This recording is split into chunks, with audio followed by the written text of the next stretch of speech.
So a few nights ago, I had a dream about a house. And this house was well known for allowing people to enter, but very few ever found their way back out. Like they struggled to leave for whatever reason. And in the dream, I had to go into this house. Like there was something in there that I needed to get. And of course, there were people on the sidelines that discouraged this. They would say things like, "Are you sure you want to go in there? The people that we know, they've never left." And yeah, with all of that in mind, I decided to still go in the house. I had this I had this deep knowing that if I got what I needed, that I would be able to find my way out. And as the dream continued, what stood out to me wasn't the fear of what was inside the house. The house was dysfunctional. The house was infested. There was things about this house that just felt weird, but it wasn't the fear of what was inside the house. It was the familiarity of it. It was how normal everything inside the house eventually felt, right?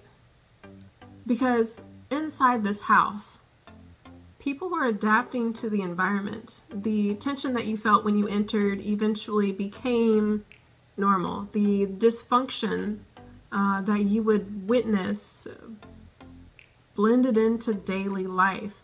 And then after a while, the structure, the environment that held everything up,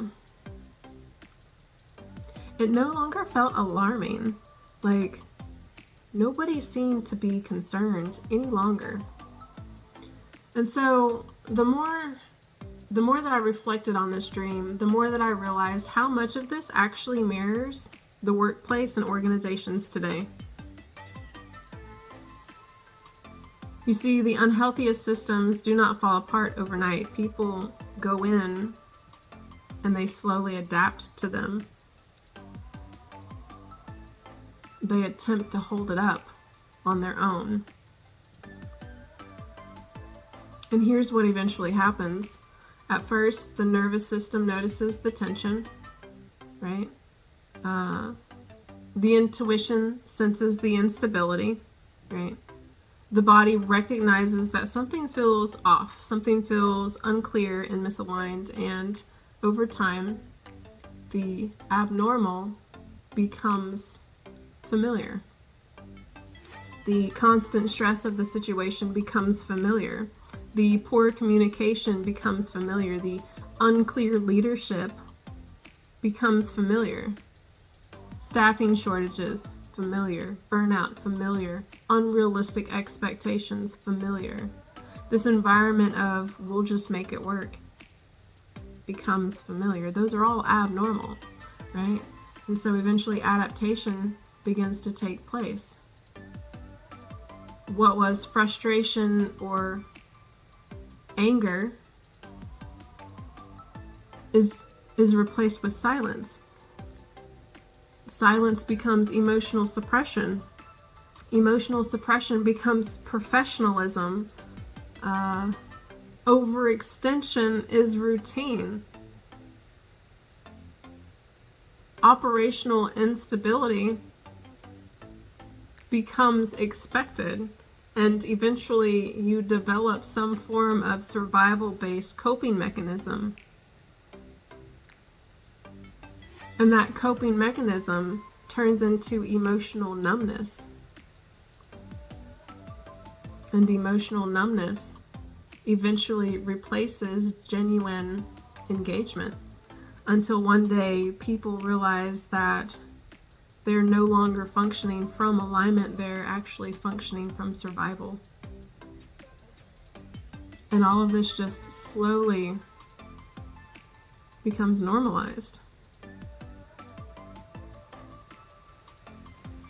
And here's the thing is once dysfunction becomes normalized, it also becomes harder to see. In fact, in most cases, it becomes invisible to the people working inside of it. And then organizations mistake this survival for stability. Let's be clear though, there is a major difference between workplaces that are functioning and workplaces that are structurally sound. healthy, sustainable.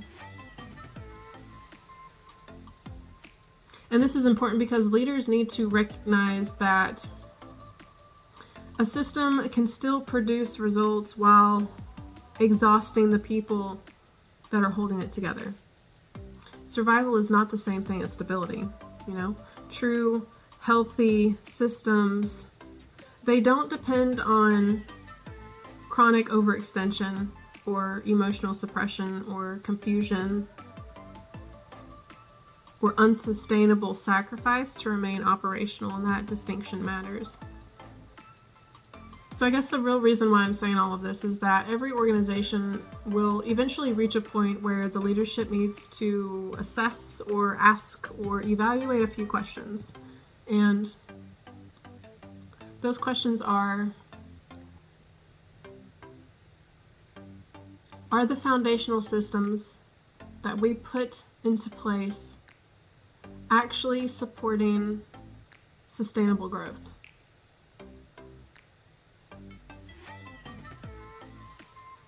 Is the infrastructure scalable without exhausting the people inside? And are the people carrying a structural load that the organization is supposed to be designed to hold? Because in my experience, the most dangerous operational risk is not the loudest ones trying to make noise and grab attention. They're the hidden loads. They're the ones that everyone is trying to keep a secret. For example, the hidden loads can be the high performers who are compensating for unresolved process failures. The hidden loads can be the emotionally exhausted leaders that are stabilizing the teams without additional support. It can be the frontline staff absorbing preventable friction from upstream decisions, the decisions that are made, early in the process without ever considering the repercussions of the decisions and how they play out in reality. The hidden loads can be the tribal knowledge that replaces scalable infrastructure. Tribal knowledge is undocumented expertise. And those become the source of truth, and those need to be standardized processes. The hidden loads can be the operational workarounds that become permanent workflow architecture. The hidden loads can be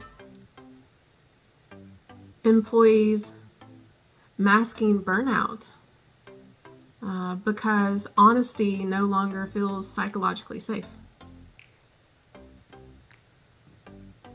And the list continues. So when systems become dependent on silent overfunctioning, that pressure eventually gets redirected towards the very people holding the system together. And this is how organizations unintentionally suppress the truth while simultaneously depending on the very people carrying it all. Let me give you one of the clearest examples that I've seen repeatedly in healthcare. Okay. A manager covering the staffing gaps because the compensation structure is too low to consistently attract experienced personnel, right? So the organization hires inexperienced staff because that is what is available within the budget. However, the training infrastructure is underdeveloped and the onboarding systems are incomplete. And yet the operational expectations remain unchanged. So the manager becomes the trainer, the problem solver, the staffing contingency plan, the workflow stabilizer, the operational safety net, the The emotional shock absorber that patches up all of the gaps, all at the same time. They end up working long hours and carrying a lot of the emotional weight. And they're also responsible for protecting the patient experience while maintaining team morale. And eventually, when they express concern, when they finally pause enough to say, hey, this is unsustainable, leadership responds with, maybe you should hire better.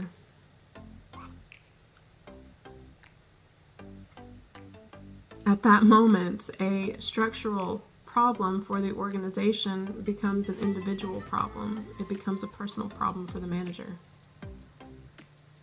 So instead of leadership evaluating the compensation strategy or the staffing models or onboarding infrastructure or training investments or operational sustainability with leadership support systems, the pressure gets redirected toward the person carrying the hidden loads.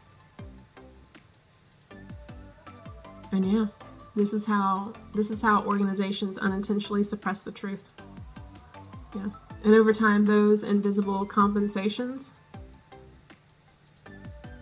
become so normalized that leadership no longer sees how much of the organizational stability is resting on human overextension behind the scenes instead of a healthy infrastructure. And this is where my work comes into play at. Because I don't do surface level consulting. I don't do performative leadership or generic workflow optimizations that disconnect the organization from human reality. My work focuses on the structure of organizational integrity, right? The invisible hidden pressure points that destabilize performance over time. That's my work with healthcare organizations and leadership teams and providers and operations. That's what I help identify. And this includes operational architecture design. This includes workflow redesign and system optimization, right? This includes leadership to system alignment strategies, patient experience analysis, gotta look at that, revenue integrity assessment, onboarding and training infrastructure redesign, frontline operations assessment. I've been on the front lines. I know what to expect. I know what it's supposed to look like. And just communication gaps in general. We'll take a look at that. System integration strategies and implementation oversight. Generally, just sustainability-focused organizational restructuring. That is what I'm skilled at. And yes, sometimes that means embedding closely into the environments to identify what executive leadership can no longer fully see from a distance, not to blame anyone or assign any sort of blame, but to restore clarity, to restore coherence and long-term structural integrity, right? Because I believe the future of healthcare leadership will not belong solely to the organizations that scale. It will belong to the organizations wise enough to build systems that human beings can sustainably function inside of without having to sacrifice their clarity, well-being, intuition, or humanity in the process. Because who knows what 2027 is going to look like, right? And we need well-trained, dedicated healthcare professionals prepared. So the goal isn't simply operational efficiency. It's sustainable organizational intelligence. So if your organization is beginning to recognize signs of structural strain, operational fragmentation, or hidden workflow instability, or leadership fatigue, unsustainable pressure patterns, or cultural drift, reach out. Let's strengthen your structure together before those hidden loads become structural failures. Okay?